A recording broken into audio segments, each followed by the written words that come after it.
हरियाणा के पलवल से एक बड़ी खबर सामने आ रही है। बताते चलें कि पलवल में कोरोना काल के दौरान मरीजों के परिजनों से प्राइवेट अस्पताल द्वारा की जा रही खुली लूट का पर्दाफाश हुआ है।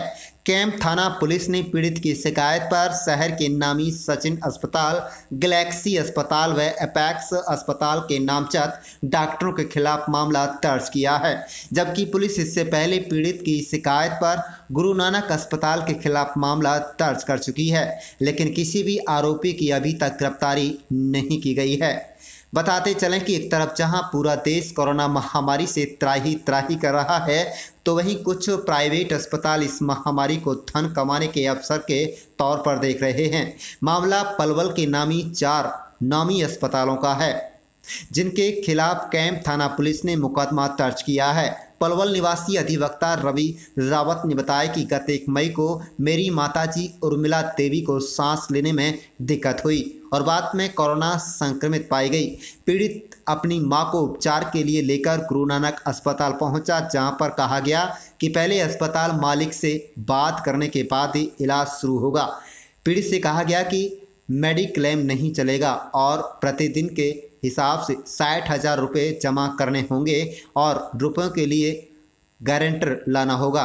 रुपये जमा कराने के बाद किसी प्रकार का कोई बिल या रसीद नहीं मिलेगी। पीड़ित से 30,000 रुपये एडवांस व 10,000 रुपये दवाइयों के लिए जमा कराने को कहा। पीड़ित अधिवक्ता रवि रावत ने अपनी मां की हालत को देखते हुए 40,000 रुपये जमा करा दिए। काफ़ी देर बाद जब उपचार शुरू नहीं किया गया तो अधिवक्ता रवि रावत ने पूछा कि डॉक्टर कब तक आएंगे, और वहां पर तो व्यक्ति मिले जो अस्पताल संचालक डॉक्टर अनूप कुमार व डॉक्टर जितेंद्र सिंह थे। पीड़ित रवि रावत ने दोनों डॉक्टरों से अपनी मां का उपचार करने की बात कही, लेकिन दोनों डॉक्टरों ने अभद्र व्यवहार करते हुए रुपयों की मांग पर अड़े रहे और कहने लगे अपने मरीज को यहां से ले जाओ। ये पहले हमने गुरु नानक हॉस्पिटल के खिलाफ मुकदमा दर्ज किया था। उसके हॉस्पिटलों के खिलाफ शिकायत आई हुई थी कि ये सरकार द्वारा निर्धारित फीस से ज़्यादा फीस ले करके लोगों को आर्थिक रूप से नुकसान कर रहे हैं, बहुत ज़्यादा परेशान कर रहे हैं। जिसकी जांच डीसी साहब द्वारा जांच कमेटी बना करके डीटीसी सेल टैक्स के नेतृत्व में जांच कमेटी बनाई गई थी, जिन्होंने जिसकी सिफारिश के आधार पर डीसी साहब के सिफारिश के आधार पर हमारे पास दरखास्त आई थी, जिस पर गुरु नानक हॉस्पिटल के खिलाफ मुकदमा दर्ज किया गया था।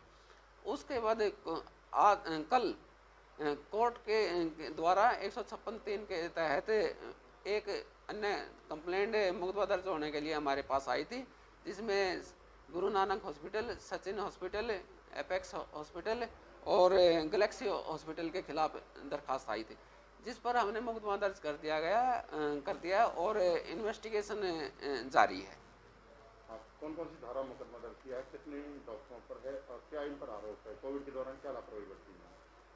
ये कोविड के दौरान इन पर आरोप हैं कि इन्होंने जो पेशेंट आए हुए थे उनसे बहुत ज़्यादा पैसे लिए हैं, जिसके संबंध में इन पर एक्सटॉर्शन का 384 IPC 269, 270 और 120 भी IPC के तहत इन पर मुकदमा दर्ज किया गया है। डीसी साहब ने जांच करी, उसके बाद दोषी पाया गया गुरु नानक हॉस्पिटल। अब तक गिरफ्तारी क्यों नहीं हो पाई? गिरफ्तारी भी हो जाएगी, अभी इन्वेस्टिगेशन जारी है। हम रिकॉर्ड ले रहे हैं, रिकॉर्ड कंप्लीट होने के बाद जल्दी से जल्दी हम इनको गिरफ्तार कर लेंगे। रवि जी, आपने एक मुकदमा दर्ज कराया था गुरु नानक अस्पताल के खिलाफ। उन्होंने लापरवाही बरती इलाज करने में और दूसरा उन्होंने पैसे ज़्यादा लिए, तहरीक से ज़्यादा किराया एम्बुलेंस का। अब मुकदमा दर्ज कराया, गैलेक्सी हॉस्पिटल है, सचिन हॉस्पिटल, एपेक्स हॉस्पिटल। किन धाराओं में मुकदमा दर्ज हुआ, क्या इन पर आरोप? इन्हीं धाराओं में मुकदमा दर्ज हुआ है और आरोप में ये जिस प्रकार गुरु नानक ने हमारे साथ किया है ऐसा ही इन्होंने किया। इन तीनों हॉस्पिटल ने, मेरे कजन ब्रदर जो वहाँ पूछने के लिए गया भाई हमारा एक पेशेंट है और क्रिटिकल हालत है, आपके यहाँ हमें एडमिट करना है, तो उन्होंने 60 से 70,000 रुपये पर डे का खर्चा बताया और तैयार हो गए। लेकिन जैसे ही पता चली भाई एडवोकेट हैं, उनकी मदर है, क्योंकि इनको ये डर था कहीं ना कहीं भाई जो आप वकील से एक्स्ट्रा चार्ज नहीं कर सकते, क्योंकि वकील को पता है इस बात की भाई कानून क्या है, कितना लेना है। तो इन्होंने हाँ करने के बाद फिर वकील का नाम आती मना कर दी। तो ये बराबर के दोषी हैं और हमने ये बात एप्लीकेशन में उसी में लिखी थी। लेकिन प्रशासन ने कहीं ना कहीं, मैं ये भी कहूँगा कि मिली भगत थी। जब हमारा बार का प्रेशर हुआ, हमारे प्रधान दीपक चौहान जी खुलकर सामने आ गए और उन्होंने कहा भी वकील के साथ हम ऐसा नहीं होने देंगे, और वकील भी छोड़ो, आम जनता के साथ ऐसा नहीं होने देंगे।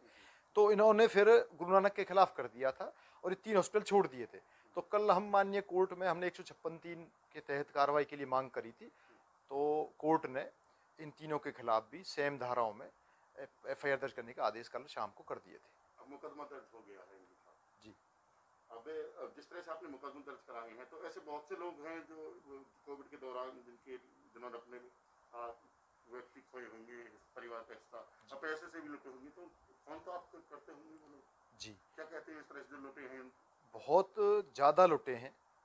और सारे जो कोविड सेंटर प्राइवेट बनाए गए, अधिकतर, मैं सबका नहीं कहूँगा, लेकिन उन्होंने से अधिकतर डॉक्टरों ने जनता को लूटा है। और कानून को देखते हुए, सबको पता थी कानून बन लिया है, इससे ज़्यादा हम नहीं ले सकते, लेकिन उन्होंने तो एक तरह से दादागिरी करी है और कानून को भी उन्होंने तो ताक पे रख दिया, ये कहकर जी हमारी मर्जी, हम तो इतना लेंगे।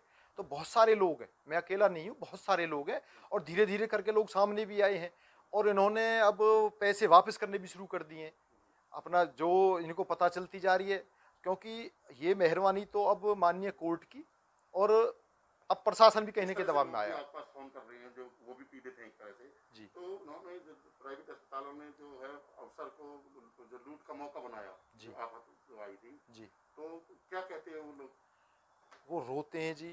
एक दिन का मिनिमम 55,000 से तो शुरुआत हुई है। 55,000, 60,000, 70,000, 80,000। इन्होंने तो आपदा को अवसर बना लिया। इन्हें तो ये लगी भाई कोई कानून नाम की चीज है नहीं, तुम लूट लो इनको। गरीब लोग हैं, अच्छा मरे हैं लोग, लुटे हैं, कर्जे में दब गए। अब आपको उम्मीद है न्याय मिलेगा आपको, जिस तरह से FIR दर्ज हमें की गई है? हमें कोर्ट से उम्मीद है। हमें लगता है भाई कोर्ट ने जो संज्ञान लिया है, हमें पूरी उम्मीद है। और अब जिस हिसाब से हमारी बार इकट्ठा हुई है और प्रधान जी साथ आए हैं, तो हमें ये पता है भाई अब लोगों को न्याय मिलेगा और इनको इनके किए की सजा मिलेगी।